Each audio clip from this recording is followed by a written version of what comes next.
Good morning, everyone. On behalf of the Atlantic Council, it is my pleasure indeed to welcome you to today's event, a conversation with the Minister of Defense of the Kingdom of Sweden, Paul Jonson.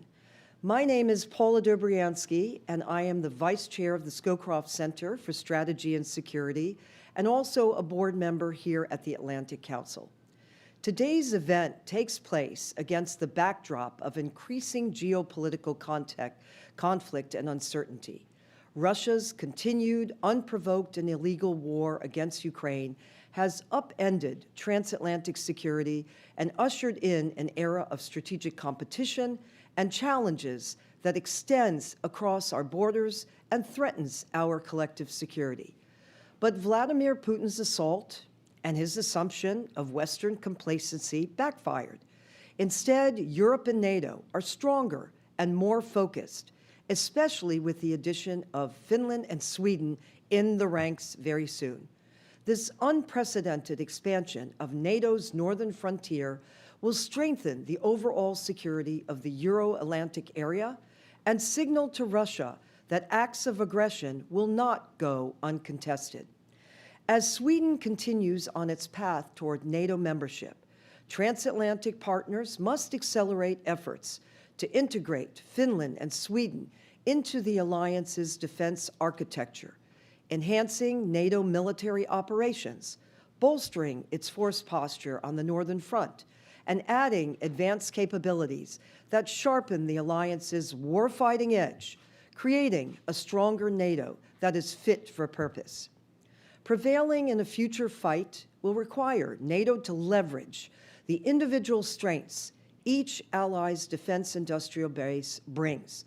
With its network of cutting-edge defense companies, innovation clusters, and good old technological know-how, Sweden can play a critical role in driving the alliance's innovation efforts and ensuring allies are equipped for the digital battlefields of the future. NATO was founded nearly 75 years ago on the belief that we are stronger together, and the Atlantic Council continues this vision today. Sweden has always been a vital partner for the alliance, but its eventual membership will bolster the alliance's strategic advantage and create a more secure Euro-Atlantic security architecture. Convenings such as this are integral to the Scowcroft Center for Strategy and Security, which seeks to develop sustainable, nonpartisan strategies to address the most important security challenges facing the United States and the world. The center honors General Brent Scowcroft's legacy of service and embodies his ethos of nonpartisan commitment to the cause of security, support for U.S. leadership in cooperation with allies and partners, and dedication to the mentorship of the next generation of leaders. And as part of this mission, the Scowcroft Center's Transatlantic Security Initiative shapes and influences the debate on the greatest security challenges facing the North Atlantic Alliance and its key partners. Today's event is part of the Atlantic Council's programming organized in advance of the 2024 NATO Summit in Washington, D.C.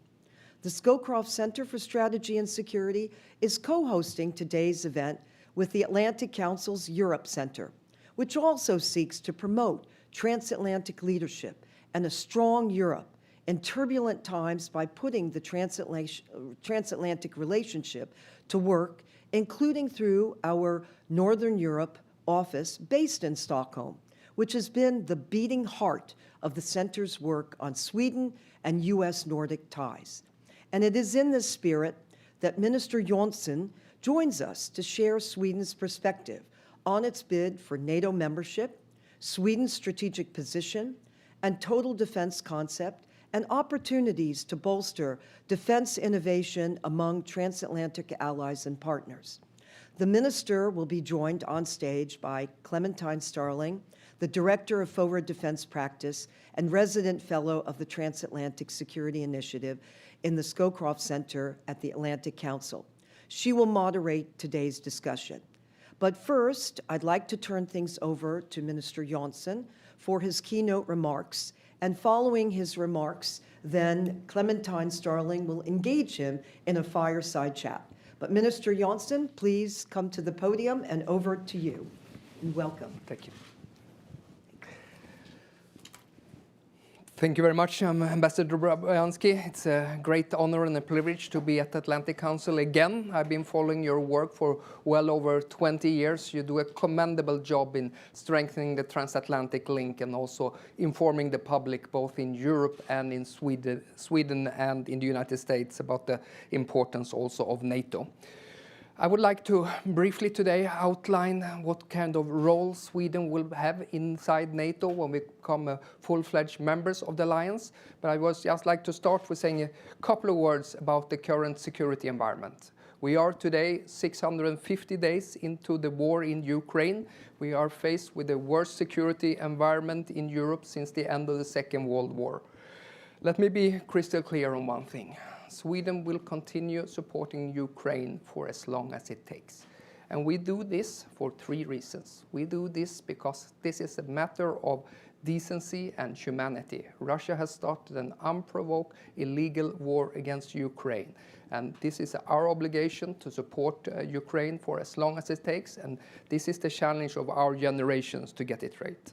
The second reason why we support Ukraine is because when we help Ukraine defend itself, we also stand up for the rules-based international order and the European security order. For a small country like Sweden, it's vital that we don't have a Europe where might gives right, but that we have a rules-based international order and the European security order where all countries inside Europe can choose their own path to security. The third reason why we will continue supporting Ukraine as long as it takes is because it's really about an investment into our own security. Because Russia right now is Europe's shield against Russian military expansion. If Russia would be successful in this war, I fear that other countries neighboring Russia, such as Moldova and Georgia, would feel an increased pressure. And there will also be an increased pressure on the alliance. So rest assured that the United States have a partner in Sweden that shares a unity of purpose of supporting Ukraine as long as it takes. Now, a few words also about our journey to NATO membership. Lawrence Friedman, professor at King's College, he always says that war is the biggest transformation for international politics. And it's certainly been a transformative moment for Swedish security and defense policy. Us entering NATO will be the biggest change in our security doctrine for well over 100 years. And what did this all lead about to, and where did it come from?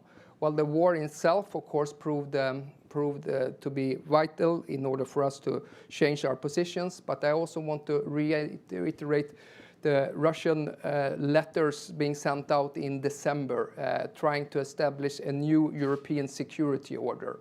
And those letters stated that Sweden and Finland would not be allowed to join NATO. That is totally unacceptable for us. That would mean that we would have been part of a Russian sphere of influence. Those letters also stated that NATO should withdraw all its military assets and capabilities to the postures of 1997. That would also have been a dagger to the heart for our international defense cooperation. Now, we draw some conclusions from the war when it broke out as well. One thing was crystal clear, is that NATO supports its partner. Ukraine was also a partner to NATO. But NATO also defends its ally. There is a difference between membership and partnership. And if you want to have access to Article 5, and if you want to have access to NATO's common defense planning, you better join the alliance. I think those were pivotal moments for our change in our security and defense policy as well that made us make this historical leap. Now, let me just say a few words then also in regards to what kind of role Sweden can play inside NATO as well when we become a full-fledged member of the alliance as well. And I would like to think we have unique assets and capabilities that can indeed make NATO stronger, which I want to draw your attention to. If I can put it into 6 I's. First, on integration, Sweden has been a close partner to NATO for well over 30 years. We joined PFP in 1994. We have participated with wings over Libya. We have participated in Afghanistan. We have participated in Kosovo. We have a broad experience of cooperating with NATO in peace support operations. We also have a high level of interoperability, which will make our integration easier. When Sweden joins the alliance, our assets and capabilities can also be plugged into NATO's regional plans, which is absolutely vital for NATO's defense and deterrence agenda. Our integration into NATO can also provide the alliance with better strategic depth. I envision Sweden having a role inside NATO as a staging and basing area, and when we join NATO, it's also going to be easier to, in a credible way, to defend Finland and the Baltic states. The final point then on integration. This is also a change, of course, for us, because it means that we're going to have a seat at the table. So this is going to be a political integration where we have the possibility to shape and influence an organization in NATO that is also really crucial for our own security. So that's a second dimension of the political integration into NATO. Now, on investment, Sweden stands fully behind NATO's defense investments pledge, as was adopted at the Vilnius summit, clearly stating that 2% is a floor, but not a ceiling. And we're moving in that trajectory as well. Let me just say then that Sweden has doubled its defense budgets by 2024 compared to how we were in 2020. So in 5 years, we have a doubled from 6 billion to 12 billion. By next year, we will reach 2.1% of GDP, and we have a trajectory upwards as well. We get it. This is about, of course, everything. This is about cohesion and solidarity within the alliance. And I expect also the defense investment pledge to be a very important topic at the summit in Washington. Let me also say, in regards to investment into material and R&D, the baseline is, of course, 20%, and last year Sweden was actually at 56% when it comes to acquisition of defense material and also R&D. So we score quite well in regards to also defense investments. Now, also on innovation, and here I'm very excited. I just came last night in from Silicon Valley, and I was also at Ronald Reagan Forum. I had the possibility to visit Defense Innovation Unit. I think there's many things we can do bilaterally, also when it comes to innovation. Sweden also here has assets and capabilities, which I think can be helpful for the alliance in this regard. When it comes to innovation, according to the innovation scoreboard, Sweden ranks number 2 in the world and number 1 in the EU on innovation. We also put sizable public expenditures on innovation. Sweden ranks number 1 when it comes to financing R&D, civil R&D inside the EU. Now, that's all fine, having a strong innovative board, but of course the name of the game is how can you transform innovative power into military power. We have a unique defense industrial base in Sweden for being a smaller country of 10 million. There is, of course, no other country of 10 million who can produce both submarines, fighter aircraft, surface combatants such as the Whispy-class corvettes, and artillery systems such as Archer and the CV-90. So that has a unique capabilities as well. We're working very hard right now to strengthen our own innovation system. I launched something called the Swedish Defense Innovation System then in May last year, and we're allocating sizable resources for that, both in us to be prepared to join Diana, which is of course NATO's defense innovation accelerator, but also to be better geared to work on a bilateral basis with the United States on innovation. This is all about making sure that the alliance maintain the technological edge also for the foreseeable future, which is absolutely crucial for us as well. Then let me then also, in regards to industry, say that what we are working with right now is very much a triple helix approach, where we have a strategic dialogue between academia, between industry and government agencies. I think that's crucial. The time when we talk to industry is over. Now we talk with industry, and it's all about partnership. Let me also say that We are learning some hard lessons in regards to the war in Ukraine when it comes to our defense industrial base in Europe. Our defense industrial base is shaped for peacetime situations, not for a wartime situation. And to me, having a strong defense industrial base is also part of credible deterrence. So that's a lesson that we are grappling with.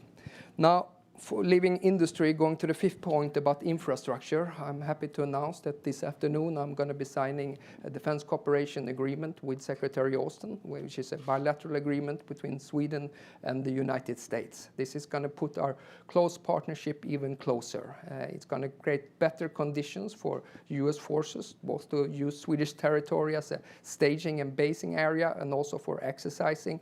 And it's all about also deterrence. So the DCA is going to be a new cornerstone in our bilateral cooperation, which I'm very happy to sign this afternoon with Secretary Austin, I think, which is really crucial for us as well.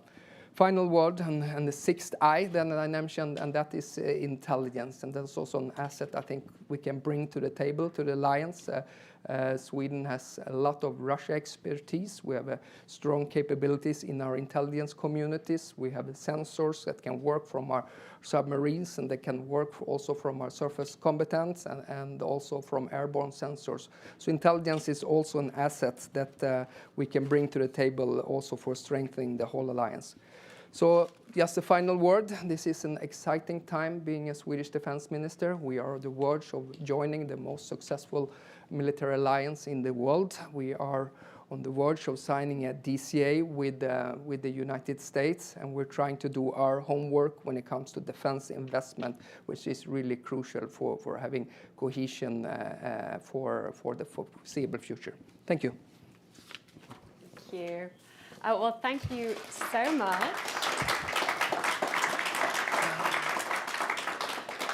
Thank you so much for those really thoughtful remarks, Mr. Jonson. That was fantastic. You covered a lot of different issues that I'm hoping we can get into today. Before we start, just a couple of housekeeping reminders. So big thanks to those in the audience. I know we have a full room, but I know we've got a lot of people tuning in online as well. So to state the obvious, this is a public conversation. Everything's on the record. We really, really encourage you to submit your questions. So for those in the audience, there will be some folks going around with a microphone. Please just raise your hand and they'll come over to you. And then for those online, you can submit your questions at askac.org. That's askac.org. Those will be coming to me, to this iPad, and I will try and ask as many questions as I can get to. Please just put your name, put your affiliation so we know who you are.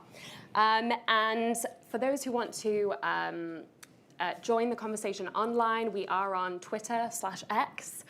You can follow us at the Scowcroft Centre and use the hashtag #StrongerWithAllies. So with that, I think we have about 40 minutes, so lots of questions to ask, Mr. Minister. But let me start with the big question on everyone's minds, which is NATO membership. So in May 2022, so a year and a half ago, Sweden and Finland submitted their official letters to apply for NATO membership, and Finland's membership was accepted earlier this year in April. And as you touched on, some of the negotiations or discussions for Swedish accession have stalled a little bit because of Turkish and Hungarian conversations. But recently, Turkish President Erdoğan submitted a bill to his parliament in October to consider Swedish membership. And your foreign minister, I think about 5 days ago, shared that Turkey has agreed to accept Swedish membership in a few weeks. So how is Sweden approaching the current obstacles of the Turkish parliamentary delays? What's the strategy for finalizing this process, which I think we're all eager to see? And can we expect Swedish membership in the coming weeks? I'm very hopeful in this regard, but let me just to put perspective to the thing. 29 out of 31 allies ratified are in record pace in 4 months. And then, of course, we have 2 more allies who need to ratify us as well. I'm not going to put the date on a sovereign parliament. I have been a member of parliament myself. I don't like to be told how things is going to play out. What I do know is, of course, that even Turkey has given Swedish invitee status, saying that it's not whether we're going to become members, but it's not if, but when we're going to become members. And we're hopeful that this is going to be resolved as soon as possible. I, of course, attended the Vilnius summit, and where my Prime Minister and President Erdoğan met, and the agreement was as soon as possible. I think it's important for the alliance, and it's important for Sweden that we join as soon as possible, both of course for us, that we want to be also covered by Article 5 and NATO's common defense planning.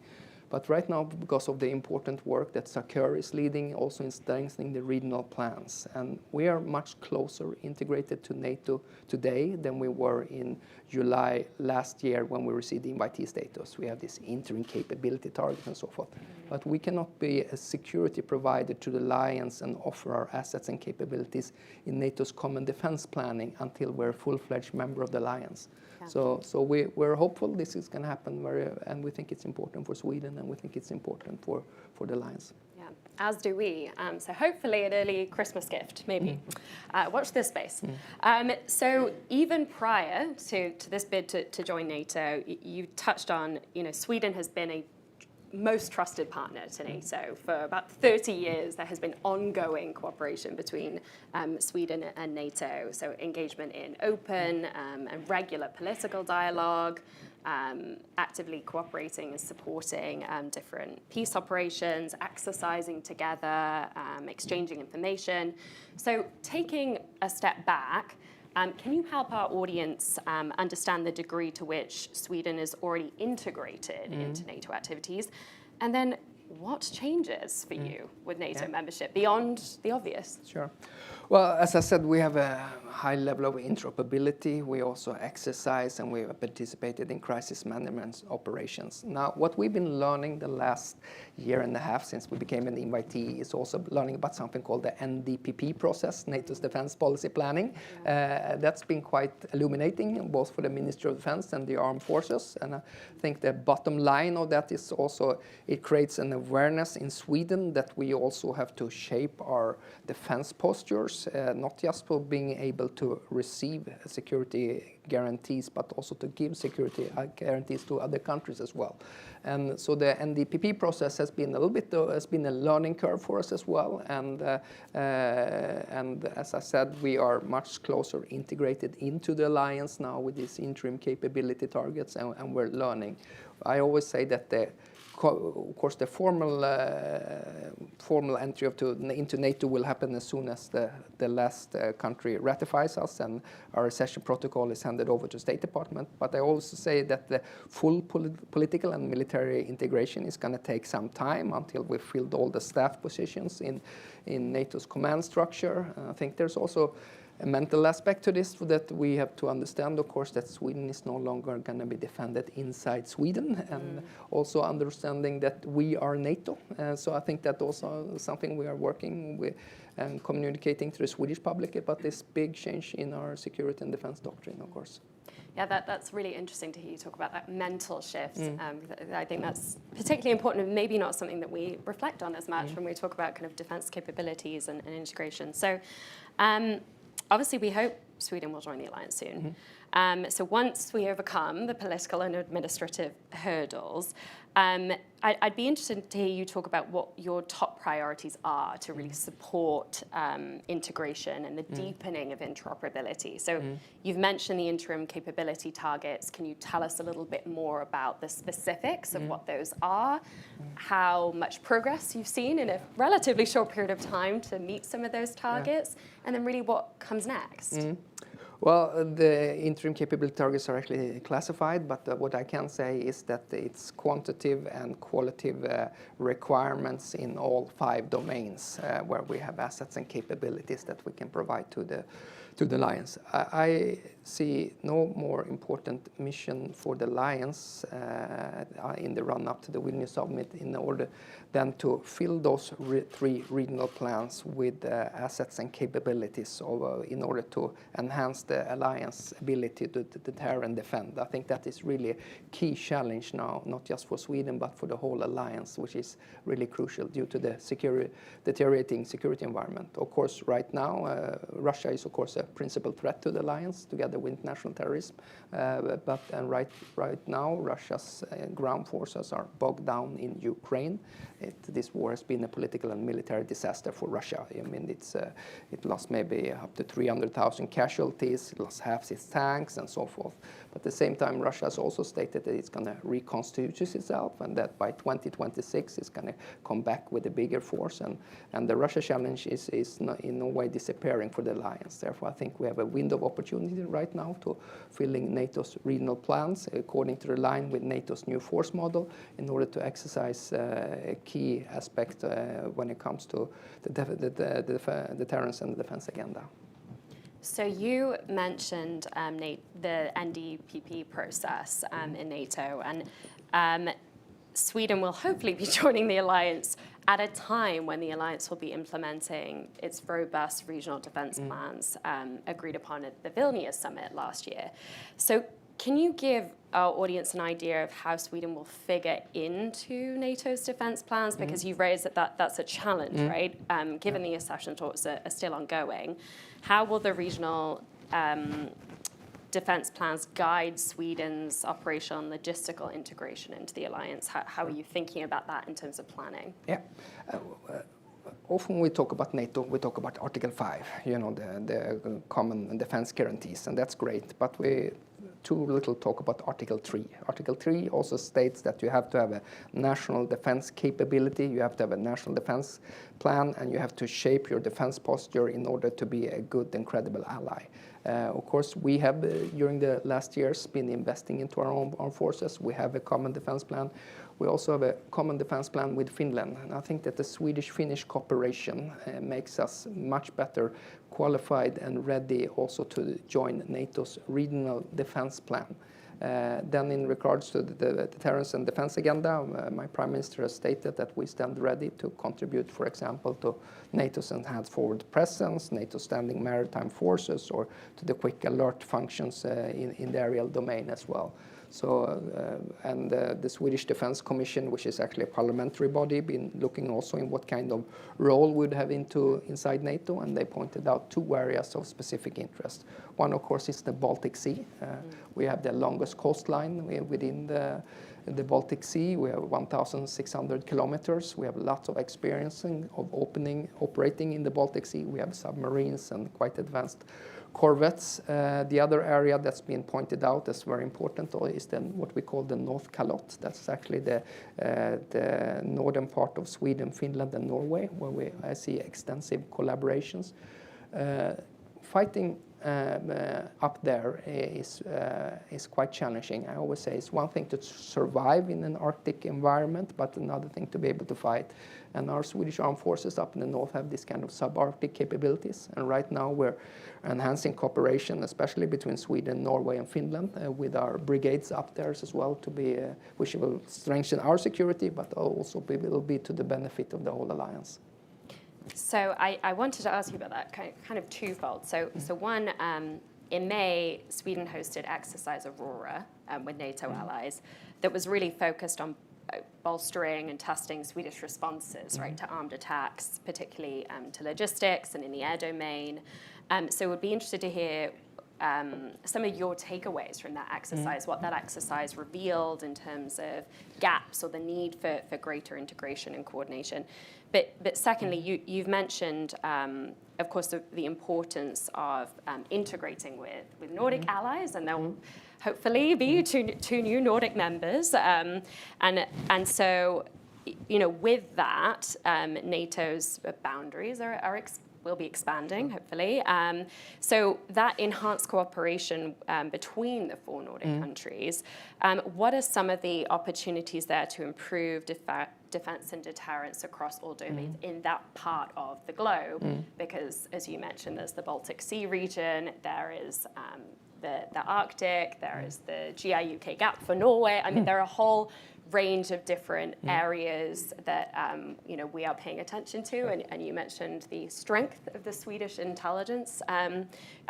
would be interested to hear your thoughts on opportunities there, but also risks that might potentially expose. Sure. So 4 questions, Clementine? Sure, sorry, that was a lot in one. I will try to figure them out one by. Okay, Aurora, biggest exercise for us in 25 years. We learned a lot about our strengths and about our weaknesses. I don't feel comfortable talking about weaknesses, but what I can say is one thing we learned is the importance of logistics and maintenance, our ability to fight for a longer time. I mean, that's also one of the lessons you learn from the war in Ukraine, how important it is to have those kind of components, which I think really are crucial as well. When we do these kinds of exercises, we become more interoperable, and I always say there is you have to know each other before you need each other, and this kind of where our top military leaders are cooperating extensively also creates trust among us, and it sends, of course, signals to Russia as well that we're going to defend our territory if exposed to any kind of challenge. Now, in regard to Nordic and Nordic-Baltic cooperation, this is really an exciting time.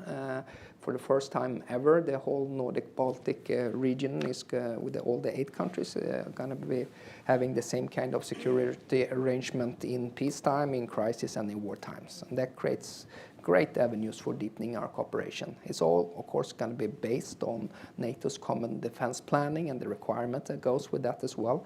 But we are right now working very intensively with our Nordic cooperation in order to make sure that we can operate easier together, one being mobility, for example, that we can transport our assets and capabilities across the border. That can be both a technical and legal issues, but it can also be a matter of infrastructure. So what we're doing here is really strengthening defense cooperation among all the Nordic and Nordic-Baltic countries, and that's good for us, but it's also good for the whole alliance because it's going to strengthen and consolidate the whole northern flank. So I think that's good. What is, of course, exciting also is that all the Nordics are working right now to either get the DCA or they already had it. Norway has a DCA dating back to 2022. Sweden, Finland, and also Sweden, Finland, and Denmark right now are in the processing of signing it or ratifying as well. And for us, it's extremely important also to have a strong U.S. military presence in Northern Europe. That's good for security and stability and for keeping the peace in our part of the region as well. So, and I think that's gonna again also be conducive to the NATO's regional plans that we are undertaking this mission. Did I forget any of your 4 questions? No, not at all. That was incredibly thorough. Thank you. Yeah. So I would like to turn to Anna Wieslander, who is our director for the Northern Europe office in our Europe Centre at the Atlantic Council. I think it'll take a moment for her to appear. Oh, there she is. She's based in Stockholm. Anna, please, over to you. Thank you so much. And it's good to see Minister Jonson here at the Atlantic Council headquarters in DC. I hope you're having a great time. I wanted to raise a question regarding news that came from Finland yesterday and the broadcasting agency YLE that revealed secret leaked intelligence that Russia actually planned Islamophobic campaigns such as the Quran burnings and demonstrations in Finland and Sweden and other allies as well, actually France, with the aim to delay NATO membership. And also, well, we are now hoping for next week a ratification in Turkey, but we have seen this delay both in Turkey and Hungary with close ties to Russia. And you mentioned that having Sweden inside of NATO will facilitate the defense of Finland, the Baltic states, and I also know our Nordic neighbors, UK, Poland, share that view strongly. Do you believe, when you hear these things, because Sweden is taking a lot of critique on the Quran burnings and the handling, but if they are evidently orchestrated by Russia, foreign state, it comes in a bit of a different light, I believe. Do you think that NATO allies understand the magnitude of what is at stake here? And at this stage, can Sweden do something more, or what kind of action would you like to see against these developments? Thank you, Anna, and great seeing you again, and thank you for all the important work you're doing in Stockholm and in Europe also for strengthening the transatlantic link. Now, listen, on the Russian connection in regards to the Koran burning, I think that the Swedish Agency for Psychological Defense has already identified that Russia is certainly instigating or at least inspiring these kind of activities as well, and that's been well documented also by Foreign Minister Billström, Russia sharing this news at least a million times. I think what is important is actually to strengthen our resilience against disinformation operations, and here I once again would like to bring up the Agency for Psychological Defense. That actually was something we had during the Cold War for a total defense concept, but also which comes in handy right now since there is sometimes avalanches of disinformation being directed against Sweden and other countries. So, and this all comes together, of course, that as the Swedish Security Service and also the Military Intelligence Service says that Russia uses hybrid tactics against Sweden and many other countries as well, that being disinformation, propaganda, cyber espionage, cyber attacks, or it could be foreign direct investment into our critical infrastructure. And here as well, we need to build a better resilience and be better vaccinated against this. Even though I think on balance, Sweden is fairly well vaccinated against it as well, but it can have wider ramifications outside Sweden as well. Super. I would like to ask any of our in-person audience members, if you'd like to ask a question, please go to that microphone to your left. Queue up there, and I will turn to you. I'd love to turn to some folks in the room. But let me ask, so Mr. Minister, you mentioned the Defence Cooperation Agreement that is due to be signed this afternoon. Firstly, congratulations, that's fantastic. I have a question here from Dr. Lee Willett, who's an independent writer in the UK, and I was also going to ask about this, but we're both asking. Can you share some specifics about the agreement, some details of the next key steps and developments in bilateral cooperation? How will that bolster deterrence and defence? What are the tangibles that this agreement promises and provides? Absolutely. Well, this is pretty much a standard agreement that the United States has with many countries as well. The message from the United States was when we stated our intention to join the alliance, then the United States was also more interested in having a DCA. So I think it was pending on us not being partners but being allies, and the defense guarantees that are connected to that. In regards to substance, it regulates the conditions for having U.S. presence on our territory, or create the conditions for having, for example, pre-positioning of U.S. military equipment inside Sweden, which I think it can be important for NATO's regional plans and for having a strong U.S. presence also in Northern Europe. And I think it's conducive for further bilateral cooperation between Sweden and the United States. And so I think this is a good start for an intensified bilateral cooperation between us as well. It might also guide some of the U.S. investments into the region as well. Interesting. Okay, fantastic. We've got so many questions coming in, so I'm going to try and take as many as possible. Okay. But I see we have an in-person audience member. Paul, please introduce yourself and ask your question. Hi, good morning. Paul Gephardt from the Cone Group and also the Atlantic Council. Mr. Jonson, excellent comments. Thank you very much. As a long-standing and very strong member of the EU, how do you see now with Sweden coming into NATO opportunities for better EU-NATO cooperation and the role that Sweden might play in that? Well, thank you so much for that question. It's actually very close to my heart. We had the EU presidency from January to July this year. one of our absolute top priorities was to have a closer cooperation between the EU and NATO. Therefore, we very much welcomed, of course, the third joint declaration between the EU and NATO that came in January, stating that EU and NATO is going to cooperating closer when it comes to climate change, when it comes to new and disruptive technologies, and when it comes to space. I think that is excellent. And that declaration should also be turned into a roadmap, so we really get action ongoing. As far as our NATO membership goes, I always say that the NATO membership is actually going to be more important for Sweden so we can play our full role within the EU's security and defense policy. And I think we have an important role to play here as well. And I always welcome a closer collaboration as well between EU and NATO. I think it makes eminent sense because we have so many overlapping members between the EU and NATO now as well. So we have a question here which is in your remit, kind of. But it's a good question from Stephen Shapiro, who's a senior advisor with the Atlantic Council. He asked, can you please react to the undersea attacks on Baltic infrastructure from energy to communications? So recognizing, you know, that's not your remit per se, but Steve says, I was surprised to hear some or all of these attacks were attributed to China. What sort of response to physical attacks on NATO and NATO partner infrastructure is appropriate?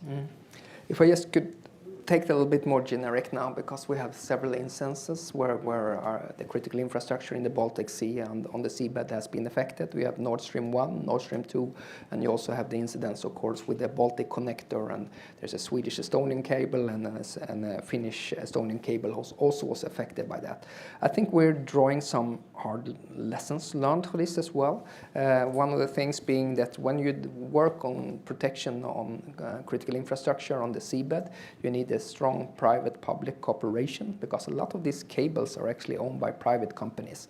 So, you know, what kind of legal framework and what kind of legal obligation do you have to protect it?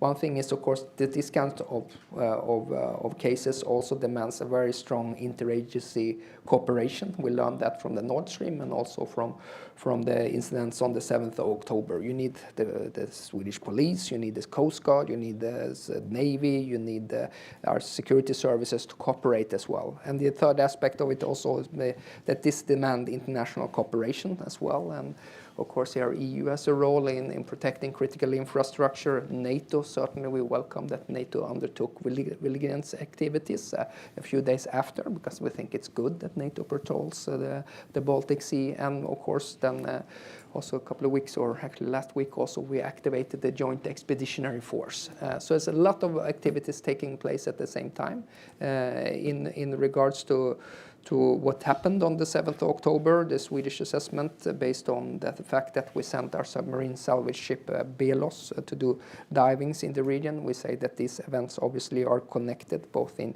as far as geography and as time and space goes as well. The exact reason and that the cable was affected by man-made or external pressure coming to the cable as well. It's too early to say exactly attribute this, but of course Finland is leading this criminal investigation as well, and I know they've been in contact with their Chinese counterparts. So there are a couple of questions here about defense industry and technology exports. So I'm going to try and combine and maybe turn it into my own kind of question that fuses a few things. So Sweden really differentiates itself in that it has a very sizable and significant defense industry. Yeah. In fact, in a recent Senate Committee on Foreign Relations hearing, I think they described Sweden as having a world-class defense industry, which is quite something, especially for a country of Sweden's size. So that's an important contribution that Sweden will be bringing to NATO. So what are your thoughts, aspirations, and hopes for Sweden in that regard? Are you pursuing deeper defense industrial collaboration with the US bilaterally? What opportunities do you see that? Especially, you know, there are a range of Swedish companies that operate in the US. And then there are some questions here in relation to kind of Sweden's historic military technology exports and whether NATO membership will impact that policy. Yeah. Okay, once again, especially in a situation right now when we really need to ramp up production, I'm very fortunate that we have a strong defense industrial base inside Sweden, and it makes us the go-to country, and we can just be better in helping Ukraine, and it makes makes it easier for me to make those kinds of decisions. So I think when I said in my opening remarks, having a strong defense industrial base is part of credible deterrence. I think that is really a key to it. What puts us aside as well is that we produce a lot of platforms. That's kind of unusual as well.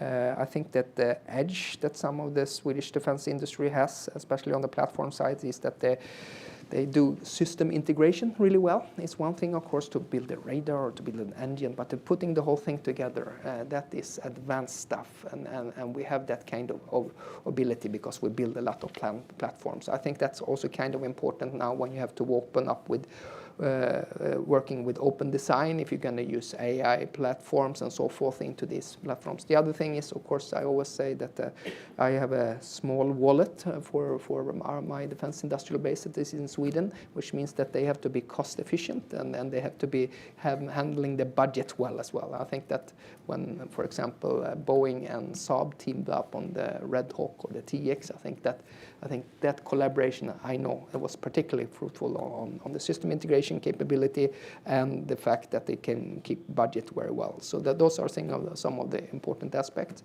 In regards to how NATO accession will affect our defense industrial base, I think there's 3 aspects that are important to keep in mind. I think on balance, well, we didn't do this in order to promote defense industry, but I think it's going to, on balance, be good because of the defense industry. One being, of course, security supply solutions that we can provide, especially if it's a government-to-government sale. Then that helps out if you're not a partner, but that you're an ally. I think when it comes to technology transfers, it can be helpful as well to be an ally, because if you share technologies with Sweden, you don't just share it with an independent country, but also an ally that can strengthen NATO. And I think on balance, it might also provide slightly better market access to our defense industry as well. So this has been important also in this regard at a situation where we have to do much more efforts in order to ramp up production. I see we have another audience member. Please introduce yourself and ask your question. Yes, Minister Jonson. Am I on? Am I live? Minister Jonson, welcome to Washington. My name is Tom Siebert, and I served as U.S. Ambassador to Sweden from 1994 to 1998, about the time that your country entered Partnership for Peace, and you were about the time you were graduating from university. It just shows that this process has gone on a long time. I served under President Clinton, and of course at that time the Soviet Union had fallen, the Russian Federation had succeeded it, and President Clinton was working very hard with his State Department to get countries to join NATO. And of course I had that role in Stockholm, and my counterpart had that role in Helsinki. And although your country didn't enter at the time, you entered Partnership for Peace, which is this, it's kind of NATO light, it's referred to. And I just have a comment that the role your country had in dealing with Partnership for Peace, especially in Bosnia and Kosovo, and the number of peacekeepers that your country sent was the largest and most effective, according to our State Department, of any country that sent them at that time. So my comment is, I'm sure that the Turkish Parliament will ratify it shortly, and I know from that relationship that I had with your country and your foreign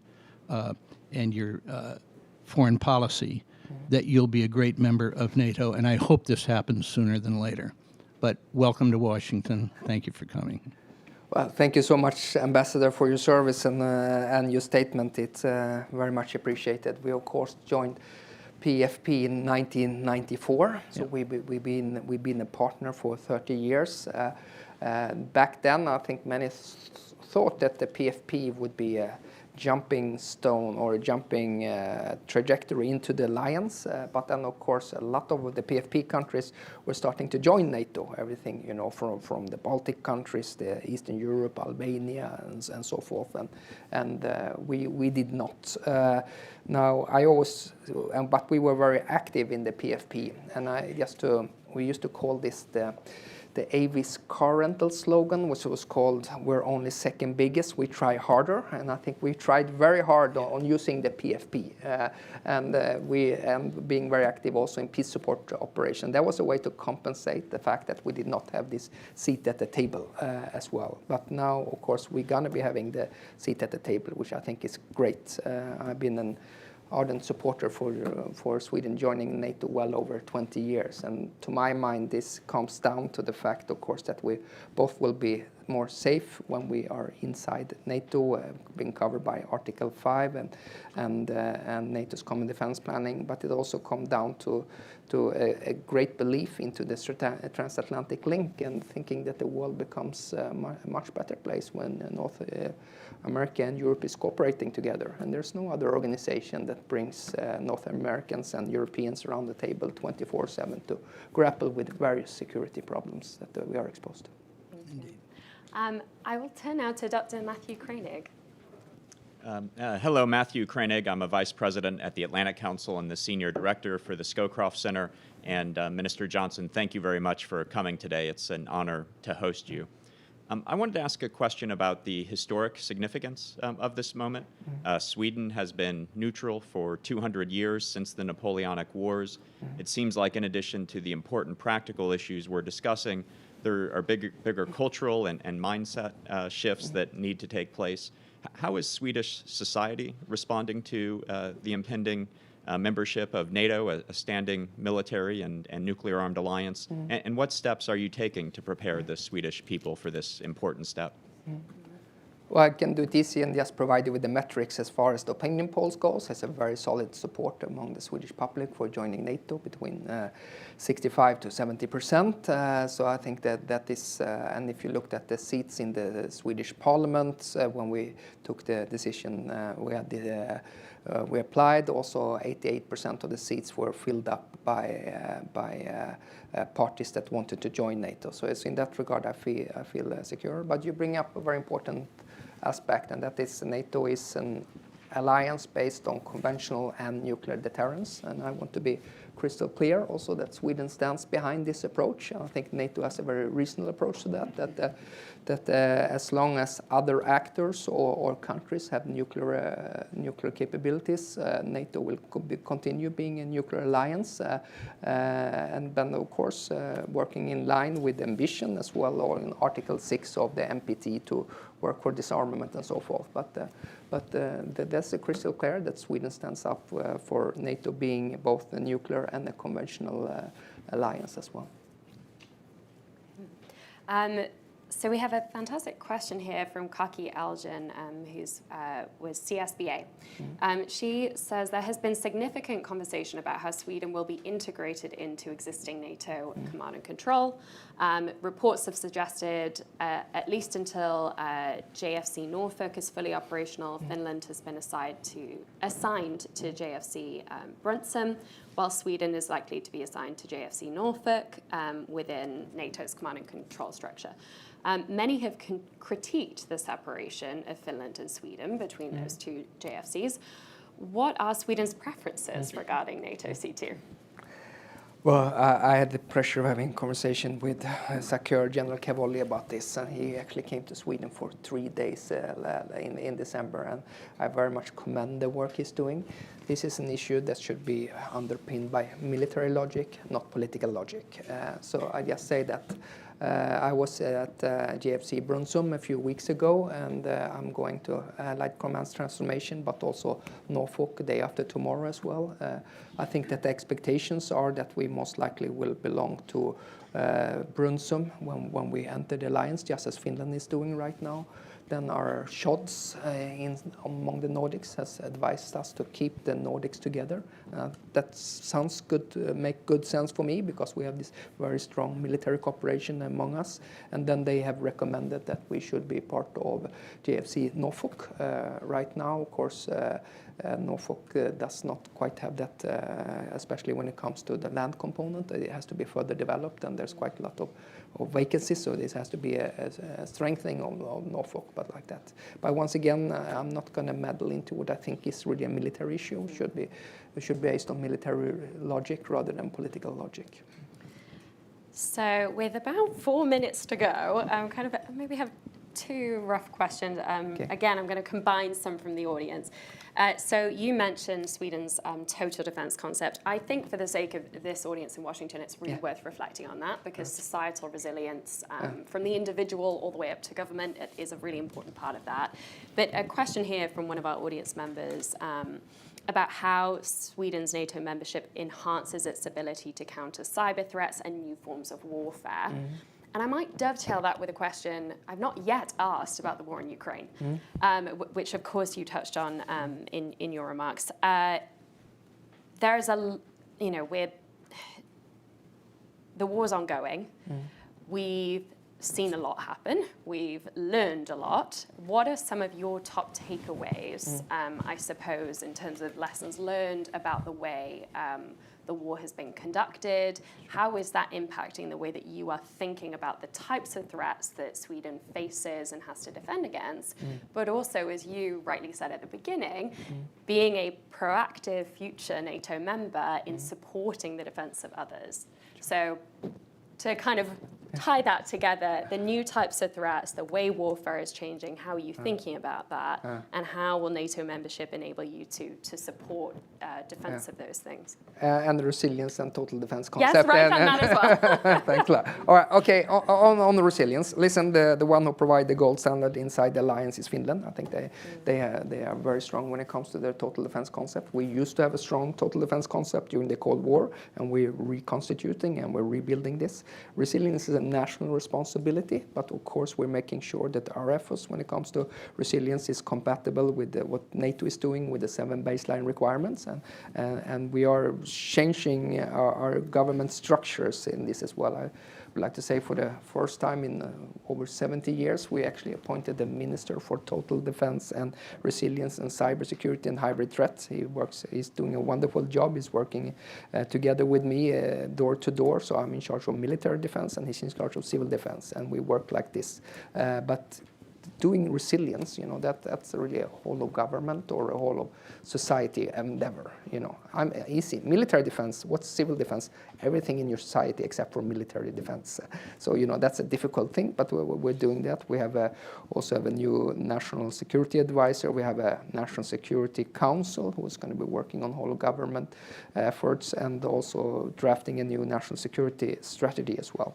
So I think we're doing good structural things as well when it comes to also strengthening our civil defense, because it's really crucial, because one of the takeaways from the war in Ukraine is how important the resilience within your population is. I think if there's one thing that really has impressed me with the Ukrainians and the lesson I draw for it, you can send all the platforms and advanced technologies to a country, but if they don't have a will to fight, they will fail.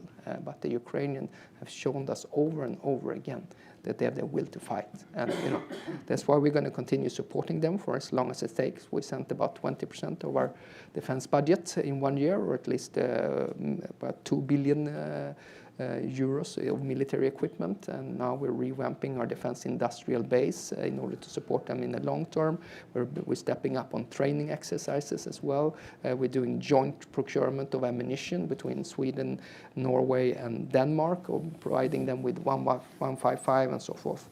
Now, so I think lessons learned from the war is the will to fight, having a resilience in your population as well. The amazing thing when you go to Ukraine is not just that you meet President Zelensky or Foreign or Defense Minister Umerov when they say we're going to win and we're going to study. It's the same thing with the taxi driver or anyone else, and I think that's political communication, political leadership and communication being an important lesson learned from the war. Besides from that, of course, I always say that this war is a combination of World War I and World War III. It's just as bloody, as kinetic as war always has been. It has exposed us to what General Cavoli said about this war is it's about scale, scale, scale, and volume. You know, the Russians having 300,000 casualties, even maybe more, but they're at least able to generate another 250,000 soldiers. They use maybe up to 40,000 shells a day. The Ukrainians use maybe 6,000 to 8,000 shells a day. It's about many, many brigades fighting against each other. So it's huge in terms of volume. And that exposes us to new challenges. I always say this is a war of warehouses and a war of attrition as well, going back to that. Other thing, but this is not just World War I, it's also World War III. You see everything from how important space-based assets are in this war. You see how important long-range strike capabilities are, how important intelligence is, how important air defense systems are, and you see the virtual explosion of the use of drones in this war on a scale that we have never seen before. Of course, we've seen drones being used in Afghanistan, in Yemen, and in Syria, and of course between Azerbaijan and Armenia. But the volume of drones as well, and what gives the Ukrainians the edge is their ability to innovate as well, which I think is really amazing. And we have our return of investment to this is learning from this war to make sure that this doesn't happen to ourselves and that we have a strong defense and deterrence agenda inside NATO. Yeah. Thank you. Thank you. Just one final question to close us out. So NATO is preparing for its 75th anniversary and kind of a landmark summit in Washington in July of next year. Hopefully, Sweden will be a NATO member by then. What are your top priorities heading into that summit beyond membership? Well, I think that, of course, as I said, filling up the regional plans now, because as I said before, even though Russia right now is weakened, it has stated that the Russia challenge isn't going away, and that Russia has a great propensity to take political and military risks as well, a low threshold for the military use. Therefore, the defense and deterrence agenda, I think, is really crucial. I think that defense investment is going to be a big issue at Vilnius and at Washington, and we're doing whatever we can there, and I hear promising signs all over the alliance right now. I think that the Europeans are stepping up. Well, if I would have one thing I think is very important as well is the unity. It's a unity within the alliance. It's the unity between EU and NATO. EU and NATO has never worked as closely together as they did in the run-up and during the war in Ukraine. And that's something to build on as well. And I think this unity of purpose also of making sure that the Ukrainians have a Euro-Atlantic perspective, being able to join EU and NATO, I think is going to be very important, because this has been a horrible war. But I think that the unity of the West has been quite impressive, and I think that other countries are following very closely how we act in Ukraine. And just to reiterate Kishani from Shangri-La Dialogue last year, where Ukraine could be Indo-Pacific tomorrow, and we Europeans also know that, and we understand that, and we also need to be engaged, of course, in the Indo-Pacific region as well. But unity within the alliance, I think, is absolutely going to be crucial for us at this critical time of juncture for European security and Euro-Atlantic security. Okay. Well, that message of transatlantic unity, I think, is a fantastic note to end on. Minister Jonson, thank you so much for your time. We're excited to see the Defence Cooperation Agreement being signed this afternoon, and we are hopeful to see Sweden join NATO and be a fully fledged member by July of next year, if not much, much sooner. So on behalf of the Atlantic Council, our Transatlantic Security Initiative, our Europe Centre, thank you so much to our audience for joining us as well, and to the Embassy for supporting this event. Please tune in. We'll be having a lot of work and coverage leading up to the NATO Summit in July. So watch out for that. But otherwise, thank you very much and have a good afternoon. Thank you.